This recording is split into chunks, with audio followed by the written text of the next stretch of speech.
हाय. आज मी पालकची रेसिपी तुमच्यासोबत शेअर करत आहे. बघा, मी इथे पालक स्वच्छ धुवून अशी बारीक कापून घेतलेली आहे.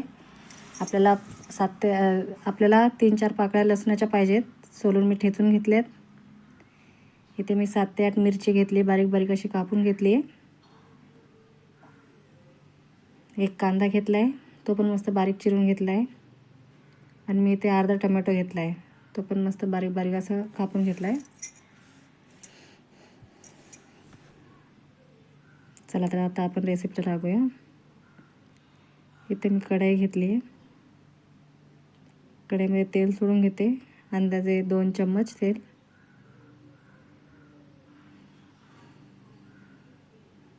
तेल जरा तापलं की आपल्याला त्याच्यामध्ये जिरं सोडायचं आहे. हे बघा, जिरं सोडून घेतलं, मस्त तडतडून घेऊया त्याला. आता मी गरम गरम तेलामध्ये मिरची सोडली आहे. आधी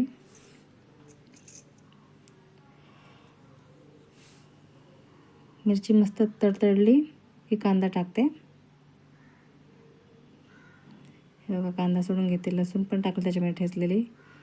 हे ना बाळातीन बाईला पण आपण ती भाजी देऊ शकतो. म्हणजे बाळातीन बाईला कसं हलकं फुलकं जेवायचं असतं ना, त्याच्यामध्ये हे तोंडी चव लागावी म्हणून डाळ आणि ही भाजी असं आपण देऊ शकतो. बाळातीन बाईला देत असेल तर तिखट जरा कमी करायचं. मस्त आता एकजीव करून घेऊया आपण. हे जास्त नाही, आपल्याला कांदा जरा लालसर होईपर्यंत तळायचं आहे. थोडंसं कलर चेंज होईपर्यंत. मीठ सोडते. पालेभाजी असल्यामुळे ना मीठ कमी टाकायचं, कारण ती भाजी शिजून कमी होते. मीठ टाकून घेतले मी आता याच्यामध्ये. हे बघा, टोमॅटो पण सोडलेत.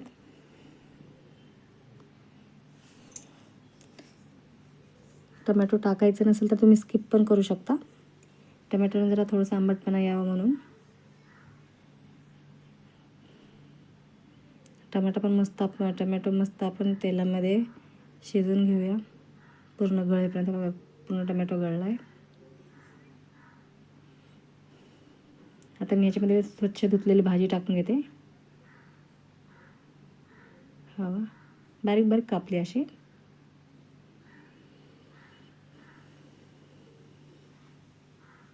आता ही कढईमध्ये भाजी टाकताना केवढी दिसते बघा, आणि शिजल्यावर लास्टला बघा केवढी वाटते.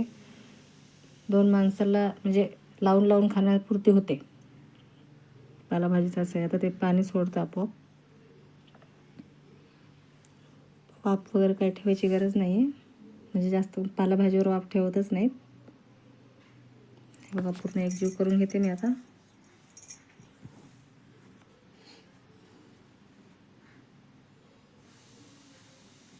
तुम्हाला माझ्या रेसिपीज आवडत असतील तर नक्की लाईक, शेअर, कमेंट करा मला. आता मी ते जरा गॅस फुल करून घेते. गॅस फुल असलं की कसं पटकन भाजी पाणी सोडते. हे बघा केवढं पाणी सुटले भाजीचं.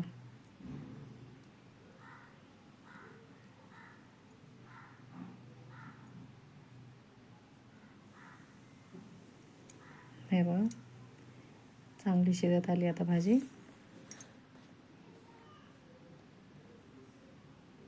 आता मी ते शेंगदाण्याचं कूट करून ठेवलं होतं, ते सोडते थोडंसं याच्यामध्ये. म्हणजे थोडं अजून चांगलं लागायला, कारण पालक जरा वेगळी लागते टेस्टला. आपण त्याच्यामध्ये शेंगदाण्याचं कूट वगैरे टाकून केलं ना, अजून छान लागतं. कोणी खोबरं पण टाकतं, किसलेलं ओलं खोबरं. मी ते शेंगदाण्याचं कूट टाकून घेतलं आहे.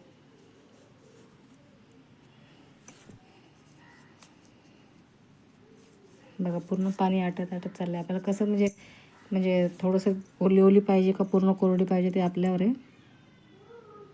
ओली ओली हवी असेल तर ते खायला पण बरं वाटेल. बाळातीन बाईसाठी, आपल्यासाठी आपण सुकी पण खाऊ शकतो अशी. आणि ही भाजी तुम्ही भाकरीसोबत, ज्वारीची भाकरी किंवा तांदळाची भाकरी, नाचणी, बाजरीच्या भाकरी कशासोबत पण खाऊ शकता. इवन डाळ भातसोबत पण खाऊ शकता. भात घ्यायचं, डाळ घ्यायचं, त्याच्यावर चवीला लावायला. हे बघा, आपली भाजी इथे झालेली. मी गॅस बंद केला आहे.